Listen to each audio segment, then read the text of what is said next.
জাকির, পবিত্র কুরআন অর্থ বুঝে পাঠ করলে আমরা তো অনেক বেশি পরিমাণ পুরস্কার পেতে পারি।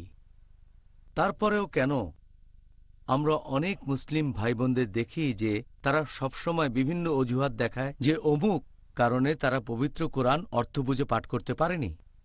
সাধারণ মুসলিমরা বিভিন্ন ধরনের অজুহাত দেখায় যে এই কারণে তারা অর্থ বুঝে কোরআন পড়ে না। সবচেয়ে কমন যেটা, যে বেশিরভাগ মুসলিম আরবি ভাষা জানে না। আপনি হয়তো জানেন যে পৃথিবীর 1/5 বেশি মানুষ, 20%-এর বেশি মানুষ, পৃথিবীর প্রায় 150 কোটি মানুষ, মোট 630 কোটির ভেতরে এরা হচ্ছে মুসলিম। তবে এদের মধ্যে 80%-এরও বেশি আরবি ভাষা বুঝতে পারে না। মুসলিমদের মধ্যে আনুমানিক 15%-এর মতো হচ্ছে আরব, সামান্য কয়েকজন নন আরব তারা আরবি ভাষা জানেন। তাহলে মুসলিমদের মধ্যে 80%-এরও বেশি মানুষ আরবি ভাষা জানে না। সবচেয়ে কমন অজুহাত হচ্ছে আমরা আরবিতে কথা বলতে বা বুঝতে পারি না। এখন প্রত্যেকটা মানুষ অন্তত পক্ষে 2 বা 3টা ভাষা জানে। কেউ 3টা জানে, কেউ 4টা জানে, আবার কেউ ভাষাবিদ। তবে যখন কোনো শিশু জন্মায় সে তখন কোনো ভাষাই জানে না। তবে সে তার মায়ের ভাষা শেখে পরিবারের সবার সাথে কথা বলার জন্য। সে তার নিজের এলাকার ভাষা শেখে যাতে কথা বলতে পারে বন্ধুদের সাথে। সেই ভাষা শেখে যে ভাষায় লেখাপড়া করে। প্রত্যেক মানুষ অন্ততপক্ষে 2 বা 3টা ভাষা জানে। এটা কি গুরুত্বপূর্ণ নয় যে আমরা সেই ভাষা শিখব যে ভাষায় সর্বশেষ ও চূড়ান্ত কিতাব পাঠিয়েছেন আমাদের স্রষ্টা আল্লাহ সুবহানাহু ওয়া তাআলা?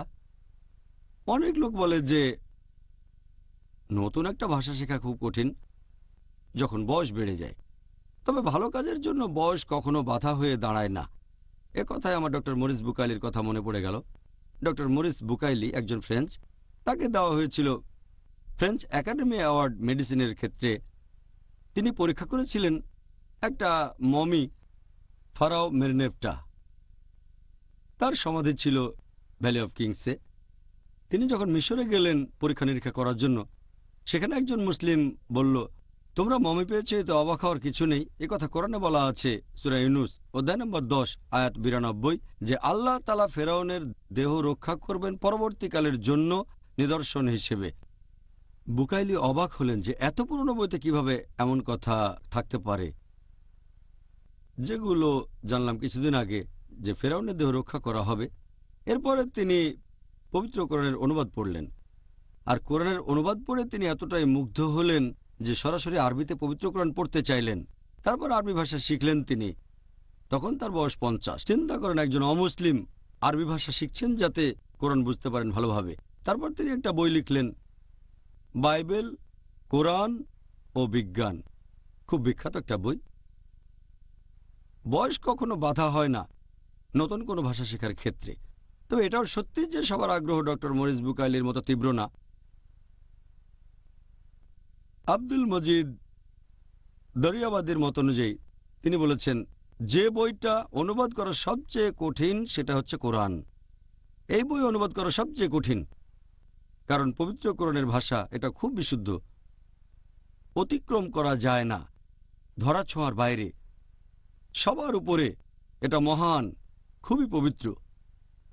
আর অনেক সময় দেখবেন একটা আরবি শব্দ তার অর্থ অনেকগুলো। পবিত্র কোরআনের একটা আয়াত হয়তো অনেকভাবেই সেটার বিভিন্ন অর্থ করা যায়। সাধারণ মানুষ পড়লে এক দৃষ্টিভঙ্গি, বিজ্ঞানী দেখবে আরেক দৃষ্টিভঙ্গিতে। এখন এটাই হলো পবিত্র কোরআনের সৌন্দর্য।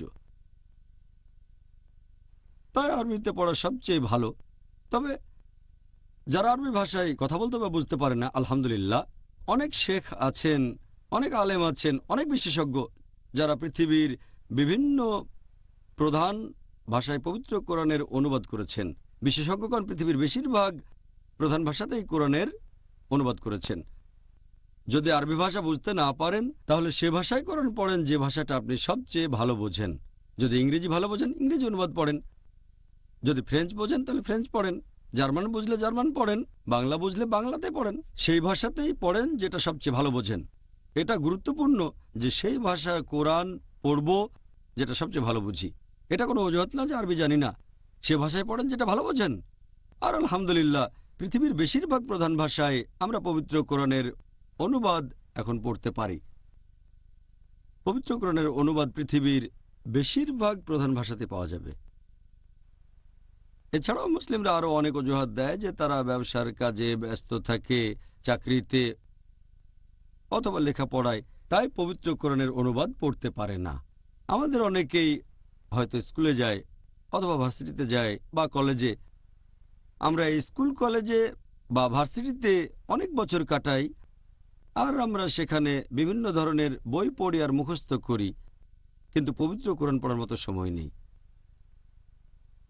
কোরআন পড়তে কতখানি সময় লাগবে আপনার?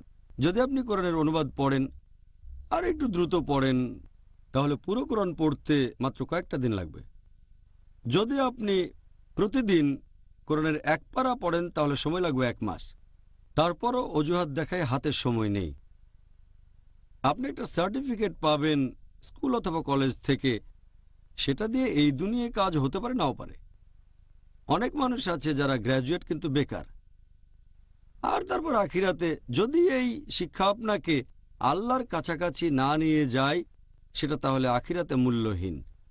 পবিত্র কোরআন বলছে সূরা বাকারা অধ্যায় নম্বর 2 আয়াত 1 ও 2 আলিফ লাম মিম যালিকাল কিতাবু লা রাইবা ফি, যে আলিফ লাম মিম, এটা সেই কিতাব, কোনো সন্দেহ নেই, আর এটা